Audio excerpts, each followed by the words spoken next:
মাধ্যমিক তো একদম সামনে, আর কতদিন বাকি? 1 মাসও তো বাকি নেই জীবনের প্রথম বড় পরীক্ষা শুরু হওয়ার। খুব চিন্তা হচ্ছে? না, এবার কিন্তু টেনশনটাকে একদম কমিয়ে আনতে হবে।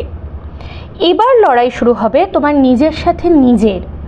যে বেশি টেনশন করবে, এত দিন ধরে প্রস্তুত হওয়া, এত দিন ধরে তৈরি হওয়া জিনিসগুলো যে টেনশনের চোটে ভয় পেয়ে গুলিয়ে ফেলবে, সে কিন্তু এই দৌড়টাতেই লড়াইটাতে পিছিয়ে যাবে।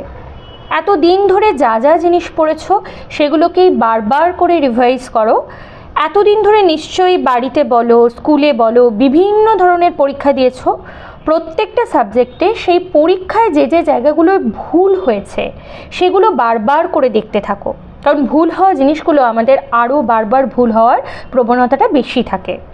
একদম চিন্তা করো না, খুব কিছু জিনিস নতুন করে আর মাথায় ঢোকানোর চাপ নিয়ে পড়ার দরকার নেই। লাস্ট এই যে 1 মাসের কম সময়টা আছে, সেই সময়টাতে নিজের কনফিডেন্স বাড়াও। যাই হয়ে যাক না কেন, আমি পারবই, আমার ভালো রেজাল্ট হবেই, এই কনফিডেন্সটা আনো। আর বারবার প্র্যাকটিস করা জিনিসগুলো প্র্যাকটিস করো। সবার পরীক্ষা ভীষণ ভালো হবে।